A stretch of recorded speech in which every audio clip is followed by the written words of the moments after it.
সন্ত্রাসমুক্ত আগামীর পথে আপৎকালীন বন্ধু গোলাম রসুল শামীম ৫৬ নম্বর ওয়ার্ডের মানুষের নতুন আশা। প্রতিবেদক সাংবাদিক মোহাম্মদ ফিরোজ হোসেন, কামরাঙ্গীচর। অন্ধকার ঘনিয়ে এলেই কামরাঙ্গীচরের সাধারণ মানুষের মনে যখন ভীতির সঞ্চার হয়, তখন একজন মানুষের নামই যেন ভরসার প্রতীক হয়ে ওঠে। তিনি গোলাম রসুল শামীম। সন্ত্রাস, চাঁদাবাজি ও কিশোর গ্যাংয়ের দৌরাত্ম্যে অতিষ্ঠ এই এলাকার মানুষ আজ একজন অভিভাবক খুঁজছেন, যিনি কথা দিয়ে নয়, কাজ দিয়ে তাদের আগলে রাখবেন। কামরাঙ্গীচর থানা ৫৬ নম্বর ওয়ার্ড কাউন্সিলর পদপ্রার্থী জনাব গোলাম রসুল শামীম আজ সেই আস্থার নাম হয়ে উঠেছেন, যার দুয়ার মানুষের বিপদে কখনো বন্ধ হয় না। সম্প্রতি আয়োজিত এক বিশেষ মতবিনিময় সভায় এলাকার শান্তিপ্রিয় মানুষ এবং স্থানীয় গণ্যমান্য ব্যক্তিবর্গের উপস্থিতিতে এক মানবিক নেতা হিসেবে গোলাম রসুল শামীমকে আবারও নতুন করে চিনল এলাকাবাসী। উক্ত সভায় কামরাঙ্গীচর থানার অফিসার ইনচার্জ জনাব গোলাম ফারুক এবং জিয়া পরিষদের সভাপতি ডাক্তার মোহাম্মদ মহসিন ও এলাকার বিশিষ্ট ব্যক্তিবর্গ দিক নির্দেশনামূলক বক্তব্য রাখেন।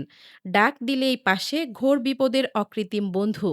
কামরাঙ্গীচরের মানুষ আজ এক বাক্যে স্বীকার করেন, বিপদে আপদে গোলাম রসুল শামীমকে ডাকলে কখনো ফেরা লাগে না, তা হোক ভর দুপুর কিংবা মাঝরাতের গভীর অন্ধকার।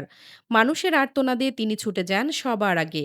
এলাকার কোনো সন্তান যখন বিপদগামী হয় বা কোনো অসহায় পরিবার যখন চাঁদাবাজের ভয়ে ভীত থাকে, তখন ঢাল হয়ে দাঁড়িয়ে যান গোলাম রসুল শামীম। তার এই নিঃস্বার্থ সেবা তাকে সাধারণ মানুষের পরিবারের একজন সদস্য করে তুলেছে। আদর্শ ও সেবার অঙ্গীকার।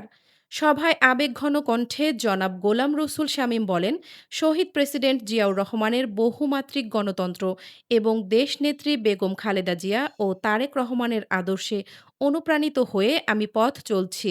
দলমতের ঊর্ধ্বে উঠে আমি শুধু একটা কথাই জানি, মানুষের সেবা, নেতৃত্ব আল্লাহ পাকের হাতে। আমি কাউন্সিলর হই বা না হই, আপনাদের বিপদে আমার ডাক দেওয়ার অপেক্ষা করার প্রয়োজন নেই। আমি আপনাদের পাশে ছিলাম, আছি এবং থাকব। তিনি আরও যোগ করেন, সন্ত্রাস ও চাঁদাবাজি আমাদের সুন্দর এলাকাটাকে গ্রাস করে ফেলেছে। এই অন্ধকার দূর করতে হলে আমাদের সবাইকে ঐক্যবদ্ধ হতে হবে। আমি প্রতিজ্ঞা করছি, কামরাঙ্গীচরের প্রতিটি ঘর যেন হয় নিরাপদ। ঐক্যবদ্ধ অঙ্গীকার ও শুভাকাঙ্ক্ষীদের উপস্থিতি। এই মহতী আয়োজনে প্রধান অতিথি হিসেবে উপস্থিত ছিলেন স্বেচ্ছাসেবক দল ঢাকা মহানগর দক্ষিণের সিনিয়র সহসভাপতি জনাব এস এম সায়েম।